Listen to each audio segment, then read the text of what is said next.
What's up, beautiful ladies and handsome men? I am not sure what's true or false in this story. I take gossip, tea, rumor, and scandal from yesteryear, from online, from word of mouth, from books, and I ball it up and I tell you guys a story. Now, let's get to it. Ask me what I got on right now. I ain't playing. Open your mouth. Ask me what I got on right now. Versace. And baby, gonna be wearing Vince Camuto tomorrow, honey, because I shop with Scentbird. Scentbird is a fragrance subscription service where you can try out a new designer fragrance every month for $17. The Versace I got on right now is called Bright Crystal, and it smells so good. It's got like this floral lotus pomegranate type smell. There's also like this deep musk to it. Let's just put it like this. I feel like I own an estate.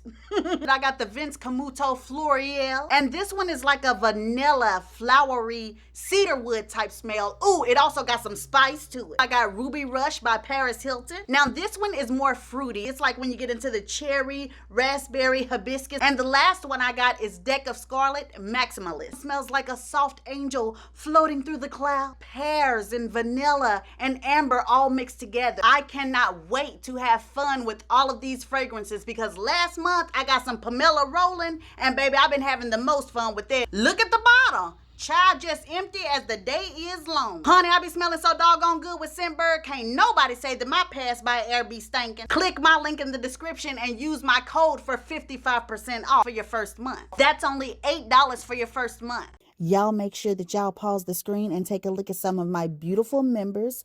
I have decided that this is the most efficient way that I can do the member shoutouts. So from now on, this is how it will be. Thank you guys so much for becoming members of Ashley Says So. If you do not see your name or picture on this list, do not worry, do not fret. I will be doing more member shoutouts the further we go along. What's up, Scandalites and Says So squad? How y'all doing? This is Ashley with Ashley Says So, and I am back with another old Hollywood scandals video. And today we are going to talk about the very mysterious, and some would say the very reason for Prince's existence as an artist, Mr. Sly Stone. Let's get to it. Sylvester Stewart was born on March the 15th, 1943. His father's name was K.C. Stewart, and his mother's name was Alpha Stewart. Along with Sly, there were 4 more children born to the couple, with Sly actually being the second born. Now, the Stewart family was a Kojic family, honey. That means Church of God in Christ. Same thing that I was raised in, so I can tell you for sure that Sly was in church constantly. In fact, K.C. and Alpha wanted Sly, as well as the rest of their children, to become musically active in the church.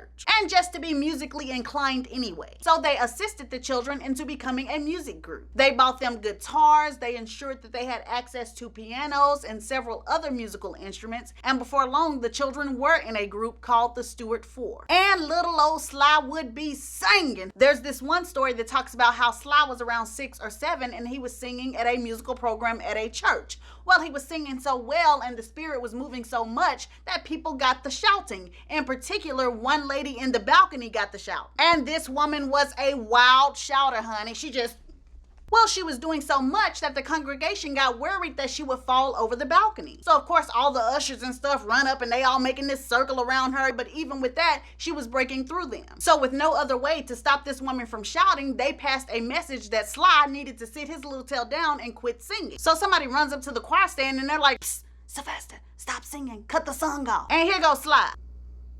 Whoa, swing low, chariot. Oh, let me ride. I said swing low, chariot. Oh, Whoa, low. And I don't know if that was the song that he was singing, but my point is he kept singing. Obviously, he thought it was kind of funny. Well, his mother or someone in his family did not find it funny. And I think it was actually his mother that may have come to the stage and was like, "Sly, you stop right now. Cut the song off." Baby took his little skippy head and ran on then. Not only was little Sly making people shout almost to their deaths, he and his siblings were also recording music around this time. And one of the most talked about songs that they recorded was called "On the Battlefield for My Lord." And Sly actually sang lead on this song. So singing in church was cool for Sly, and he actually found out this was his passion. So by the time he was in high school, he started singing with this boy band, and they were the smooth, cool kind with their hair slicked back, and their names were the Cherry Busters. But gossip claims that Sly soon found out that the only reason that the Cherry Busters even let him into the group in the first place was because Sly was one of the only ones with a car. So he left them and ended up getting with a group called the Viscayne. And this group was actually kind of a big deal because it was an integrated group. There were 2 white females,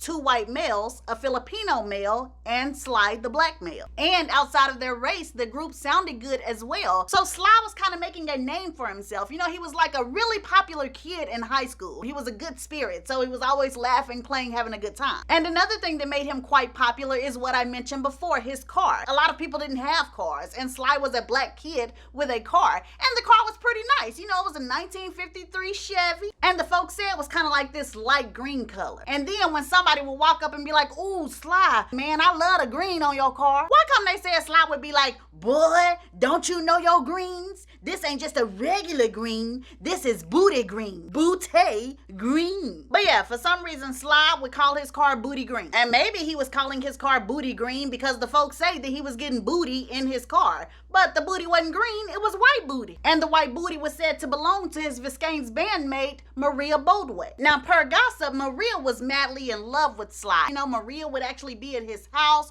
You know, she would be socializing with his mother. But gossip claims that his mother, she didn't necessarily not like Maria, but she did not like the fact that her son was with a white girl because she felt like that the white girl's parents, specifically the father, would try to kill her son or something like that. But anyways, like I said, Sly was getting Maria's booty apparently whenever he could. So gossip claims that one day, possibly after they had just finished making love, they were both laid up talking. And Sly probably had his arm like this, you know, and Maria was kind of laying in the crook of his arm. You know, he's stroking her hair, stroking her face. And he's just talking about his dreams and aspirations and what he's going to do in the future. And one of the things that he says is, "I'm going to marry me a white woman one day." And of course, Maria is all like, you know, he's so crazy. And then Sly goes on to say, "We're gonna have beautiful golden babies." And I imagine Maria is just, you know, giggling and all that kind of stuff. And Sly's like, you know, "My wife is gonna be so beautiful, Maria. She's gonna have blonde hair. She's gonna have blue eyes.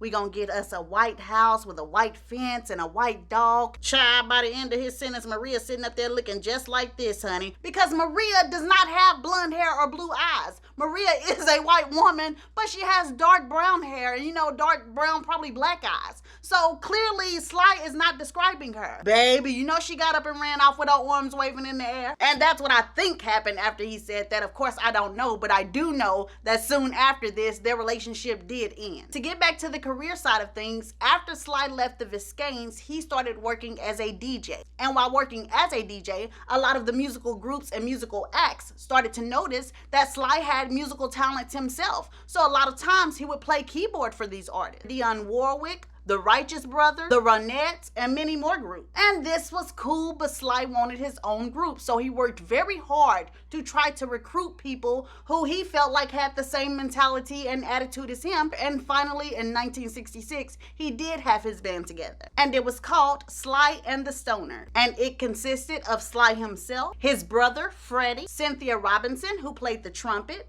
Greg Errico, who played the drum, Jerry Martini, and a man named Larry Graham, who played the bass guitar. And Sly and his Stoners were good, and they were doing gigs everywhere and recording music, but Sly felt like something was missing, and that was his sister, Rose. And so she became a part of the group, and around this time, the group had a name change, and they became Sly and the Family Stone. Sly and the Family Stone started to make a name for themselves because they really made great music. And also, just like the Viscaynes, they were an interracial group. The folks say that this group could easily transform a room, that Sly knew how to put people in a trance. Some people even felt like it was real magic. People said that they had a spiritual experience when it came to Sly and the Family Stone. In 1967, their first album, called A Whole New Thing, did not sell. And baby, you know some people was out there laughing, telling us, where your spiritual magical energy at now? But even though this album was a flop, Sly and his group had a dream, and just like people with dreams, they did not give up, they kept pushing. And soon it paid off because they put out a single that let them taste what success was really about. And this single was called Dance to the Music. Huge song. The song was so big that Sly and the Family Stone hurried up and got together an album and stuck this single on that album and named the whole album Dance to the Music. And so while the world is dancing and jigging to the music, Sly and the Family Stone wanted to dance and jig right on to their next album. album. And baby found out that they was the only ones on the dance floor because wasn't nobody checking for their next album. But it was that fourth album that would cement Sly and the Family Stone's magical energy. This album was called Stand. It included hits like Everyday People, which actually was a #1 hit. It had Hot Fun in the Summertime. It had Thank You for Letting Me Be Myself Again. Smoking hot album that shot Sly and his band up into the stratosphere. Absolute mega achievement for a mega band. And so now, honey, that we have got to that achievement and that success, y'all know exactly what time it is. It is time to spill the messy,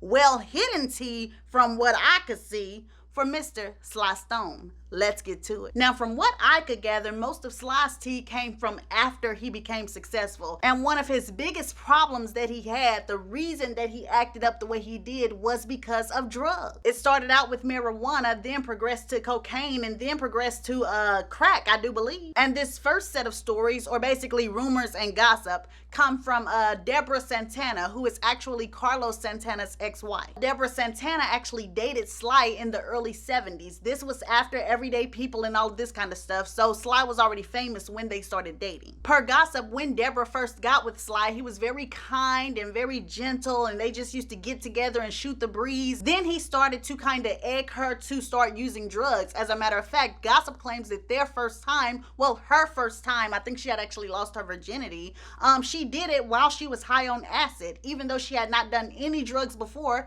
because she wanted to please Sly. And once he got her to do acid for that first time, Sly basically just brought out all the drugs, honey, because he felt comfortable using drugs in front of her. And so word on the streets is that this one time Deborah was in the studio with Sly and the rest of the Family Stone, and Sly was just in there doing cocaine. I mean, just snorting and snorting. And Deborah came up to him and was like, okay, Sly, it's time to go. Sly stands up and boom, crashes down to the floor. Everybody is immediately panicking. People are running all over, and they finally get Sly to the hospital. And what happened is that Sly had cocaine poisoning, or better yet, a cocaine overdose, and his body started seizing. Well, while the hospital was treating him, they made a mistake by talking in front of him. And the doctor was basically discussing the type of treatment that he was giving Sly, and one of those treatments was some sort of downer. So when Sly is fully awake and ready to go home, he and Deborah are getting in the car, and she is like, you know, woo, Sly, you gave me a heart attack. Like, I'm glad though this happened because now you can leave that cocaine alone. Sly says,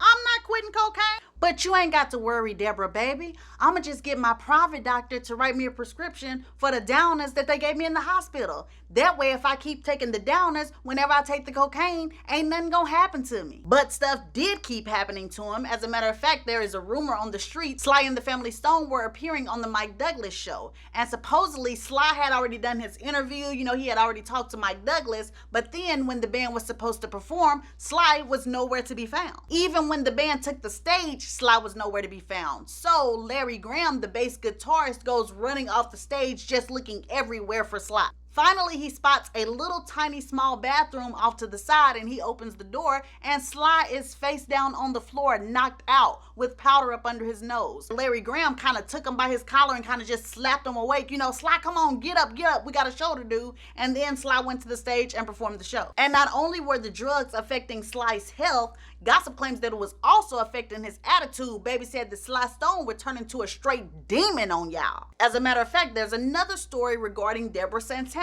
She and Sly had been together around 6 months at this time. They were at this hotel room just lounging around, and then suddenly a guy by the name of Bubba Hemp Banks, whom was said to be a very close friend to Sly, showed up to this hotel room. He has this big duffel bag in his hands, and he don't halfway say 2 words to Deborah. He and Sly immediately go inside of the bathroom. Well, Deborah ain't no fool. She knows that they're in the bathroom doing drugs or something, but you know, she's just chilling on the bed minding her business. Suddenly, the bathroom door flies open, and all Deborah hears is, "Hey, bitch, bring me my suitcase in here."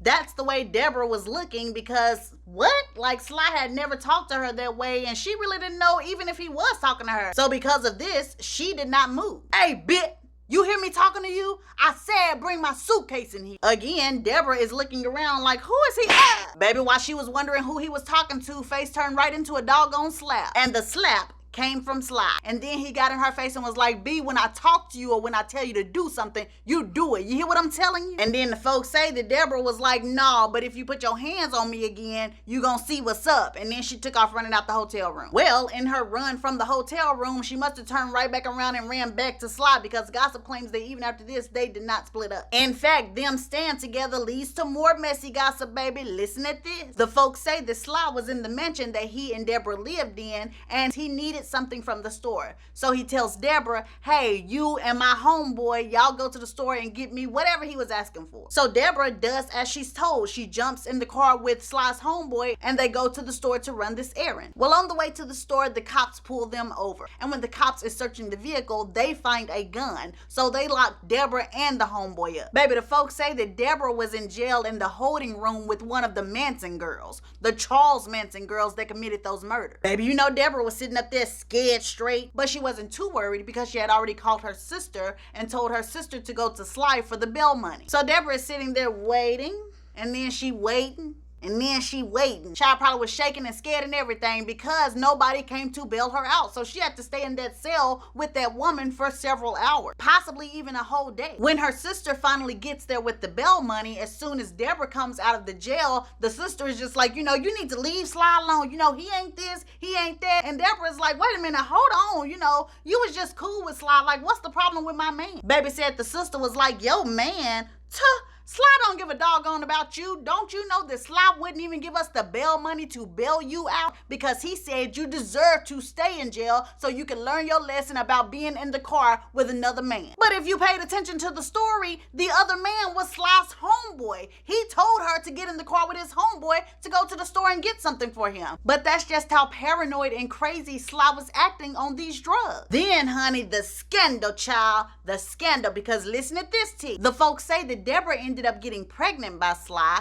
but she didn't really know if she wanted to keep the baby because really by this time she was kind of wanting to go back to college and possibly move back home with her parents because this relationship with Sly was really not what she thought it was going to be. So she went to Sly in the studio and told him, Sly, I'm pregnant. Child, they say as soon as she said that, Sly fell out on the soundboard, child, just bloop. And so Deborah must have known that Sly was just doing some shenanigans or something because gossip claims that she just was kind of looking at him and was like, you know, but I don't think I'm gonna keep it. Baby said Sly shot up, talking some phew, wee, wonderful, great news. I'll get my cousin who's a doctor on the phone right now. 3 days later, Deborah was laid out on some towels with a clothes hanger up her titi. What? Child. One big hot mess, child. Then listen at this story about Deborah and Sly. So gossip claims that Sly was really, really jealous, which you guys already know because of the way he left Deborah in jail. Well, supposedly one night he had a gig, and so he came up to the bedroom and he told Deborah, I want you to stay in the bedroom tonight because I'm gonna have some of my homeboys over and let them use the bottom of the house. So Deborah was like, cool, I'll stay in the bedroom, no problem. Well, Sly leaves, and as soon as he does, Deborah is like, oh my goodness, I'm hungry, so I'm gonna rush down to the kitchen and grab something to eat. So she went downstairs and got some crackers on a plate or something like that. Baby, why come the folks said she started to hear basically like some growling from behind the door of the couch or something? Honey said Sly came sliding from behind that couch or that door and started running at Deborah full speed, child. Just crackers went everywhere. As soon as Sly got to her, he jerked her arm up and dragged her up the stairs and then kind of threw her against the bed. Then while she was laying on the ground, he climbed on top of her and put his face right next to hers and was like, did not tell you to stay in this room? And so Deborah is like, you know, you crazy. Sly, you just crazy. Baby, why come they said Sly slapped that woman and then was like, maybe I am, and then ran off into the shadows, baby? And the folks say that Sly did this with a number of his women, and one of the women that he tried to do all this crazy stuff on was a lady named Thang Pridgeon. Y'all know Thang. She done been in a lot of stories, honey. Now, these next set of rumors involve Bobby Womack and his time with Sly Stone. And baby, it started off messy at the beginning because gossip claims when Bobby met Sly cursed him out. Apparently, Sam Cooke had passed away not too long ago, and Bobby, who was basically a Sam Cooke protege, was always around Sam Cooke. Y'all know that story.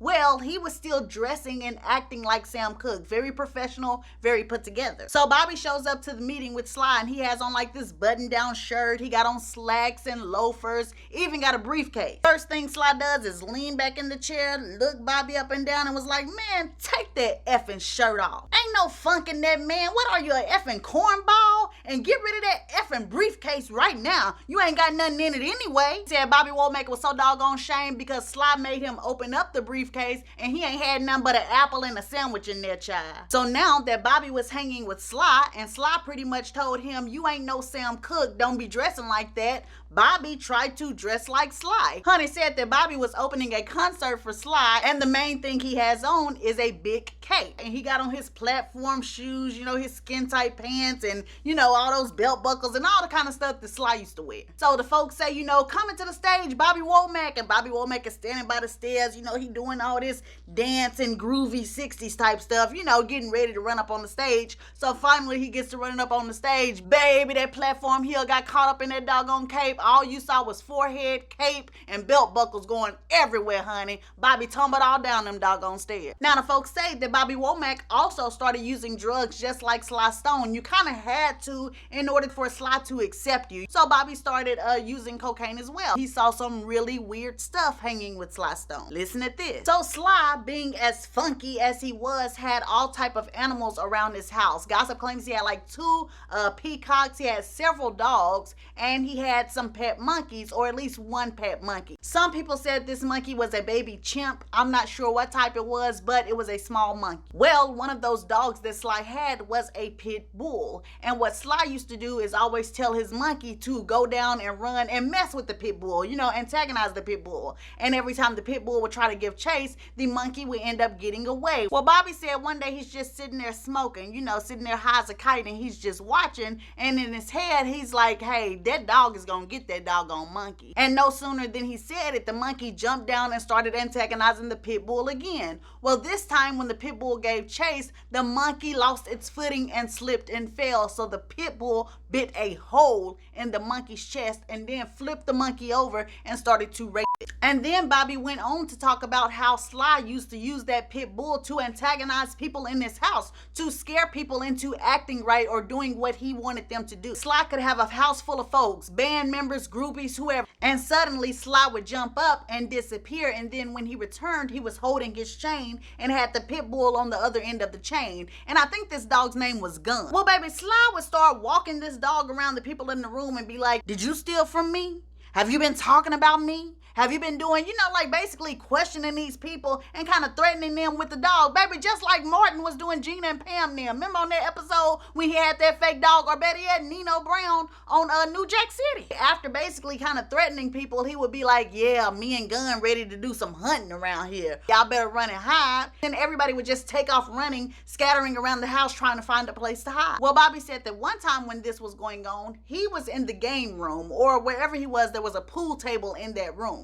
And so he heard Sly calling down the hallway, it's hunting time. Y'all better hide. You better make yourself small. So Bobby did not have anywhere to run. There were no closets, no nothing. So he gets on the pool table and just lays flat on his back. And he says he starts to hear the dog panting, you know, honey, Bobby Womack is soaked, honey, like he just took a dip in a real pool. I mean, the boy is sweating. He said he was terrified of that dog because he knew the dog could kill him. And so Sly just basically walks the dog around the pool table. And then suddenly Sly's like, you know, come on, Gun. Ain't nothing in here. Well, before they leave the room completely, Sly kind of slides back in the room and he leans down to Bobby Womack's ear and he tells him, hey, Bobby, you know Gun can jump up on a pool table, don't you? So next time, you probably need to find yourself somewhere better to hide. Just sadistic type of behavior. It was almost like Sly thought of himself as being some type of god and that he would have like a rule over everybody, you know, in his presence. And then you got this other story about Bobby Womack and Sly in the back of a limousine. They are doing cocaine, they are drinking, just doing the most. Well, Bobby Womack overdoes it and he gets sick to his stomach, and so he has to vomit. So Sly yells up to the driver and he's like, hey man, pull over. Bobby back here, he about to get sick. He about to blow chunks everywhere. The driver, who they said was an Arab man, was like, you know, no, I'm not pulling over right now. You can wait till I get to the store. Well, because he did not pull over, Bobby Womack did end up vomiting over everything in that limo. And so the driver is all angry and all mad, and so he jumps up out of the car. Well, Sly jumps up out of the car with him and starts trying to fight that dude. And the guy takes off running and Sly takes off right after them, honey. Bobby Womack by this time is in the back of the car killing himself laughing, because when he looks out the window, all he sees is Sly running with this big fur coat on, this hat, belt buckles and boots and stuff going everywhere, running down, chasing somebody down the highway. The driver was running too fast, child. Sly couldn't catch him, so he turned around and got in the driver's seat of the limo and left the guy on the side of the highway. Now, while Sly is drinking and drugging, his career is starting to go sideways because he's starting to have a major personality change. He starts basically being very late to shows, or he just won't show up at all. On one tour, it's claimed that Sly and the Family Stone had about 60 shows. Gossip claims that Sly missed about 26 of those shows. And I'll actually explain this a little bit more on the career side of things in just a little bit. Let me get finished with this tea first. Now, as far as Sly Stone's dating life, it was pretty much insane. The man just had women everywhere. I've already told you about his relationship with Deborah Santana, but that was still kind of in the early years a little bit. Like, after the relationship with her, Sly just started acting in any kind of way with his women. Now, there are rumors out here that say that Sly Stone dated Doris Day, but from what I saw from the real true sources, that seems like that was a lie. It is claimed that he went to visit her son at her house one day, and when Doris came down the stairs to see what was going on, Sly started playing one of the songs that she sang. So she came and sat at the piano with him and sang her song, and that was supposedly the extent of it. But as soon as the tabloids heard that, she and Sly were sitting at the piano singing this song together, it turned into this big thing, and all of a sudden it was out that Sly Stone was dating Doris Day. I do know that the folks say that almost every club owner that booked Sly and the Family Stone to sing at their club instantly regretted it, because it said that Sly always left with the club owner's girlfriends or wives. Like, every time they would always get in the car with Sly and leave. And I believe that 100%, because baby, Sly was always stealing somebody's woman. It's just a what? That's right, a scandalous thing, child. Because listen at this. So, Sly and Billy Preston, both making music, both running around in the same circles. They at each other's houses. They doing double dates. You know what I'm saying? I don't know if Billy Preston did drugs. I'm not sure about that. But if he did, I'm sure they were doing drugs together. They just cool. Well, one day, Billy Preston comes home from off of the road. And when he gets in his house, baby, that big old afro is standing up like alfalfa, baby. Billy Preston got his eyes this big because he hears all kind of scary noises in his house. So Billy get the tiptoeing and trembling and shaking and stuff, trying to see where the noise is coming from. He opens up his bedroom and all he sees is legs, baby, legs open wide and sticking up to the sky. His girlfriend, a woman by the name of Kathy Silva, is getting pumped all different type of ways, honey, by Sly Stone. And baby, if that ain't no doggone mess, y'all should hear what the gossip claims that Sly Stone said after they got caught. Yeah, okay, Billy, I did it, I'm wrong. But for real, Billy, you shouldn't be upset. You like boys anyway. Child, I ain't fell out in a minute, baby, but that almost done. But honey, y'all know this tea got to get even messier, because it is alleged that after Sly and Kathy got caught, Sly moved Kathy as well as her sister into his house. Honey said Sly and Kathy would have all type of cocaine-fueled sex, and then when Kathy fell asleep, the sister would be in the next room talking about some, I'm ready, and honey said Sly would dive on up in it. Now I do gotta fall out. Now, regarding this story, people like to say that Etta James either said this or that she wrote it in her book. But from what I saw that Etta James said was that Sly was doing this with two full-blooded sisters. I didn't see anywhere where she said the sisters' names. So we cannot be for certain if this was Kathy Silva or anybody else. But a lot of people feel like it was Kathy Silva because the rest of the rumor says that Sly was doing these two sisters and then one of the sisters got pregnant. And that is the one he married. And Kathy Silva is the woman that he married after she became pregnant and gave birth to his son, Sylvester Stewart Jr. When it was time for Sly Stone and Kathy Silva to get married, Sly didn't want this to be your normal ceremony. He wanted to make money off of it. So he basically turned it into a show. He booked out the Madison Garden, and then he had like over 20,000 people there, paying for tickets, just making a show out of it. And some people even thought he was making a mockery out of it. And word on the street says that Kathy expected Sly to behave like a husband, give up all this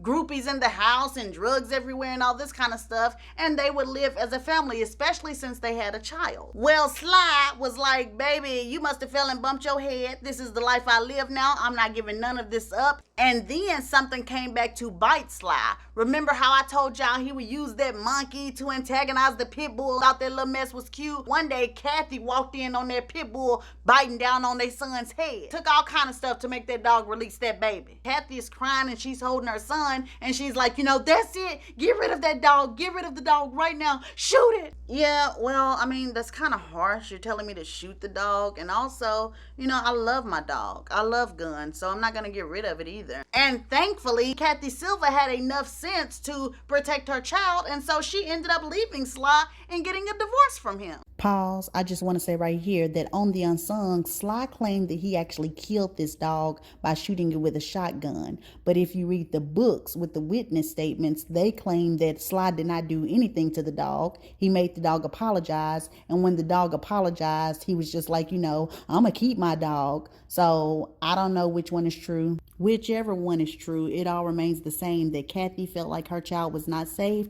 And so she got the H up out of there. Kathy Silva was possibly one of the last women that Sly truly cared about romantically, because the way that he treated the women after her was despicable, if the gossip is to be believed. One woman named Ruth Copeland told a story about how she was staying with Sly for a short while, and he would just bring groupies all in front of her face and basically just have intercourse with these women pretty much in front of her face. One day she heard gunshots coming from Sly's bedroom, and she sees Sly just shooting out the window, just bow, bow. And so she walks up and looks out of the window, and she is mortified to see a bunch of groupies high on drugs out there doing cartwheels, barrel rolls. Baby, they jumping into the bushes and everything. Sly using these women for target practice, child. Now, to get back to the career side of things, Sly and the family Stone started to have problems within the group as soon as they made it to a success. And it pretty much boils down to what I said before. Sly just started acting differently. And he probably was not the only one, but his is the one that was the most felt. Because when he started acting differently, he started treating people differently, which meant that people were not really getting paid accordingly. He was all of a sudden making all this money, like rock star money, millions, and the rest of the band is probably getting paid kind of like they work at maybe a high paid office job, if that. And since these people are not making a lot of money like you, they need to get paid for every single gig. So you're missing gigs and making people not get paid. You know what I'm saying? They already ain't making no money. So sir, we need you to doggone show up.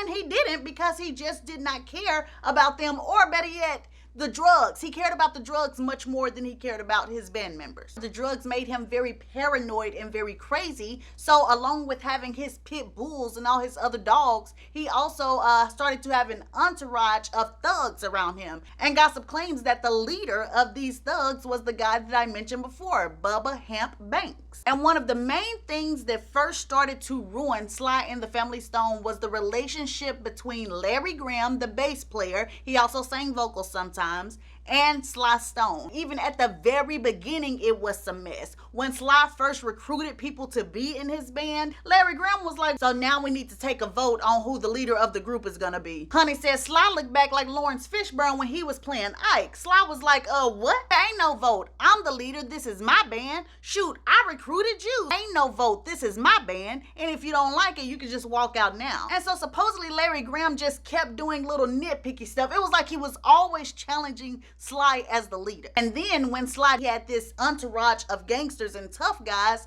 Larry Graham felt like, well, shoot, I can do that too. And so he ended up getting his own entourage of tough guys. Well, Sly did not like this one bit. He took this as disrespect. So pretty much Larry became the enemy. And it didn't help that Larry Graham was running around sleeping with everybody, child. The folks say that Sly was 38 hot when he found out that Larry Graham was sleeping with his sister Rose. But guess what? Guess what? Larry Graham says Scandal is his middle name, baby, because not only was he supposedly sleeping with Sly's sister Rose, he was also sleeping with Sly's sister-in-law, Sly's brother Freddie's wife. Larry was walking around here like he was a part of Sly and the family bone, because he was boning the whole doggone family. Honey, they said Larry Graham would be on the road with Freddie and the rest of the Sly and the Family Stone, and would be on the phone with Freddie's wife. Ran up a bill of about $10,000 in long distance charges and charged it to Freddie's credit card, baby. Sleeping with the doggone man's wife and charging the phone bill to the doggone man's man's credit card, baby. You talking about trifling? That's some trifling mess there. Now again, this is all alleged, it's all rumors, but if that's the doggone truth,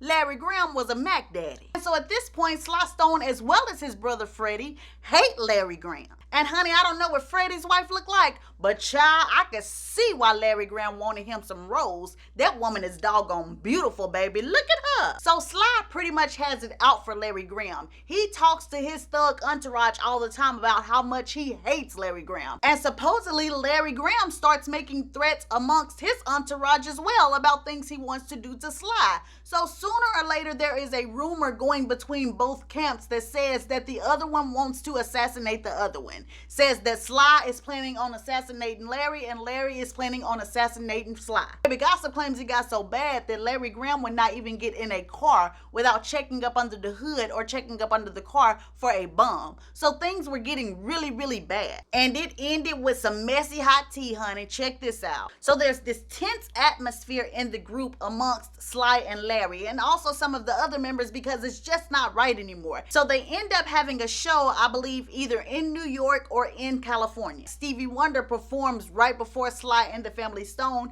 and Stevie Wonder goes on stage and he kills it. Baby, their head just shaking and moving everywhere. Well, Sly and the Family Stone comes out to the stage and Sly gets to trying to play on the piano, shoulders going and stuff, the way he used to perform, and the piano is not working. No sound comes out. Not only that, I think they have problems with the mic, and you know it's making that that sound when the mics and stuff mess up. It is just a disaster. And also while Sly is out there, his eyes are rolling back in his head, he's high as everything, and the crowd starts to boo. This is a terrible show. So with Sly and his band being booed off the stage, as soon as Sly gets off the stage, he is looking for somebody to blame. Baby, they said as soon as they arrive back to the hotel, Sly and his thugs, his entourage, go boom, kicking all the doors in, child, beating up everybody. And the main people he was beating up on were the road crew, the people that was over the equipment. And the road crew guy that got the piano together, I think his name was Vernon Costan, he was in his hotel room. Sly, boom, kicked open the door and started pointing at him,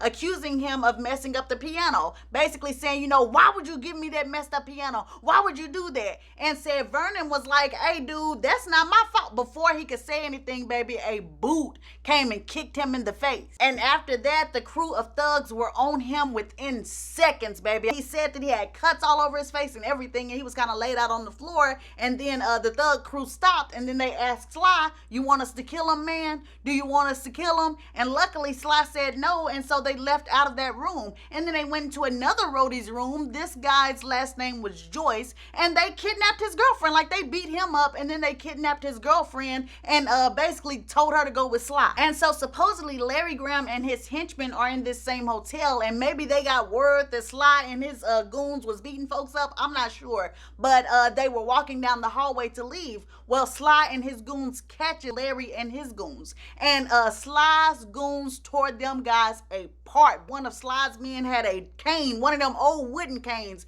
and busted across one of them dudes' heads. Like, they really had them laying out in the hallway. Well, in the midst of this, Larry Graham, who has a female acquaintance with him, they grab hands and they start taking off running down the hallway. So per gossip, Larry and his girlfriend are just running down this hallway and they're kind of looking, to where can they go, and Sly's goons are gaining on them. Baby, don't you know they said them folks jumped out a window in the... I'm sorry, but gossip claims that it was a window at the end of that long hallway, and Larry Graham and his girlfriend jumped out that doggone window, baby. Some folks even get messier than that, baby, and claim that the window was on the second doggone floor. So them folks then jumped through the doggone window like a Foxy Brown movie, honey. All I know is that they supposedly jumped through that doggone window, they landed in some bushes, jumped in the car, and drove off. And that whole hoopla happened in the year of 1972, and once Larry Graham drove off, he never returned, so that is when he left Sly and the Family Stone. After Larry Graham left, he was replaced, but Sly and the Family Stone, their music started to slow down tremendously because Sly, who wrote their songs, just didn't have any time for that anymore. You know what I'm saying? He didn't have the want to write, or the creativity. He wanted to spend all of his time hanging out doing women and drugs. And so they put out another album after their very successful album Stand, and that album was okay. It did have a hit song on there called Family Affair,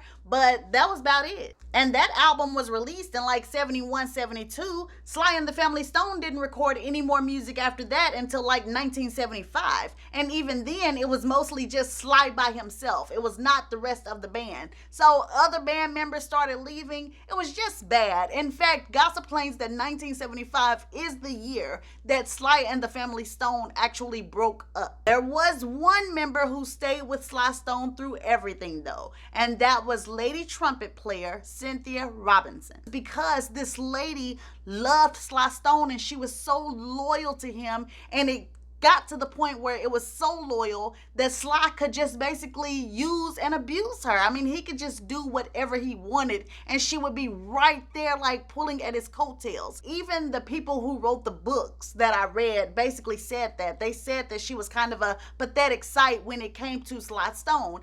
And it's claimed that Cynthia just believed in Sly. You know what I'm saying? Like, she really did look at him like, you know, he was almost a messiah. This woman was so stuck on him that in 1998, which was when one of the books I read, when that book was published, she was still talking about how much she loved Sly, even though Sly had been abandoned her, honey. Sly was going on doing his own thing. As a matter of fact, he didn't give Cynthia no money or nothing. She was living on her daughter's living room floor, still talking about her love for Sly Stone. Oh, no, hold on. That ain't even it. If you guys watched the Sly Stone Unsung, which I think came out in 2011, Cynthia Robinson was even on the Unsung talking about no matter who he with, I'm still Sly's woman. He's always gonna be my man. So, you know, it was really just sad when people look in on their relationship, because it seemed like it was so one-sided. Sly was still doing what he wanted to do. He would basically parade these women in front of Cynthia's face,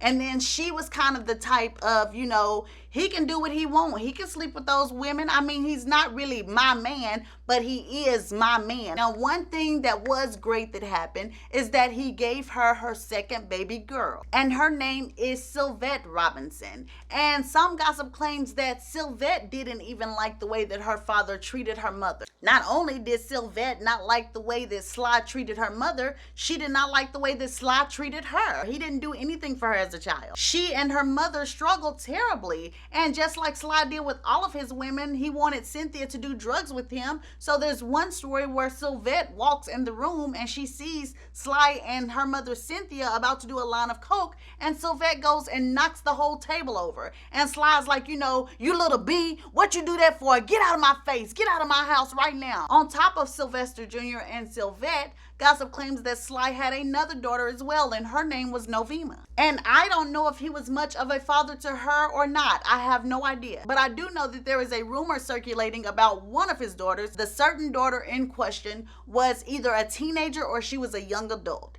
And she finally got in touch with her father, Sly. And she's like, you know, Daddy, oh my gosh, you know, I would like to spend some time with you. I would like to see you. And Sly's like, yeah, baby, you know I haven't been in your life, but you're right. You need to spend some time with me. So fly out here to California and I'll meet you at the airport and we'll spend like a whole week together. So she flies out the next day. She gets to California and she is waiting at the airport for her father. Baby, don't you know that Sly Stone never showed up to that doggone airport? Baby, her shoulders is like this. She is turning around, walking on a plane, flying back home. Back to his career, Sly did try to put out some solo projects where he had help with Cynthia Robinson, but those didn't really go anywhere. And he spent just about all of his cash, if not all of the money that he had, on these drugs, and he also ran into legal trouble. In 1983, he was arrested and charged with cocaine possession. In 1995, I think he was being evicted from the mansion that he was renting, so Sly got mad about it and he trashed the whole mansion. Smeared the bathrooms with gold paint, blackened the marble floors, broke windows, and did even more than that. And when the landlord got word that this was happening and came by the house, Sly gonna open up the door and tell me some, you spying on me. and then shut the door back, and that was it. I guess he got kicked out of the mansion after that. In September 2011, it was reported that he was homeless and living out of a camper or a van in a neighborhood in California. An elderly couple who was retired that lived in that neighborhood would like basically feed Sly meals every day and allow him to use their shower. And it is a pity, and it was a pity, but gossip claims that Sly could have got up and made money whenever he wanted to. As a matter of fact, it is claimed that he had concerts in 2006, 2007, in the 1990s, and all of that good stuff, and he just wouldn't stay. You know what I'm saying? He would come and sing half a song and then he would leave. Or, you know, one time they said he got on stage and was like, "I gotta piss," and then like walked off the stage and never came back. And then on top of him not really doing his performances, it has been claimed that a bunch of celebrities have tried to help him get housing or get into rehab, or, you know, just help him get on his feet. But Sly does what he wants to do when he wants to do it. But the man chooses his own path. He lives on his own terms. Now in 2015, he was said to have filed a suit against Jerry Goldstein, who was the former manager of Sly and the Family Stone. Sly accused Jerry of stealing millions, and the courts ruled in Sly's favor and awarded him $5 million. Unfortunately though, a judge ruled that Sly would not be able to collect this $5 million because previously he assigned his royalties to a production company. And I'm not sure why Sly did that. I don't know, but gossip claims there's a lot of things that Sly did where he would get paid up front or paid now and then kind of sign away his royalties or sign away his rights. As a matter of fact, gossip claims that Michael Jackson got Sly that way. Baby, they say that Michael Jackson was a smooth criminal for real, honey. Said that he waited till Sly was all good and high, then approached Sly and asked him could he buy the rights to Sly and the Family Stone. And child, Sly took the money up front or something and then sold the rights. So Michael Jackson, he's dead now, but his estate is the current owner of Sly and the Family Stone, or the rights to Sly and the Family Stone. So, you know, I don't know. People try to say that Michael Jackson was being shady, but, you know, the man was a businessman. It is what it is at this point. In the end, I cannot tell you currently exactly where Sly Stone is. Some people say that he is still living in that camper or that van on that street. I do not know, but I hope and pray that that is not the case, unless he's happy doing that, you know, unless that is really what he wants to do. Sometimes we don't understand other people's thought process. And Sly Stone is a Pisces. When you're a Pisces like us, you know, sometimes we come off a little eccentric and weird to people. Sometimes people don't understand us, but it is what it is. Like, we know ourselves and the way we feel, and so we do what we feel is best for us. So, you know, I don't know if that's the way Sly feels, but I'm just saying, regardless if he is in a mansion or if he is living on the side of the street, Sly Stone is still a legend, and I wish him the best. And this is the end of the old Hollywood scandalous tale of Mr. Sly Stone. If you like this video, please like and subscribe, and we are getting ready for a new video soon. Bye.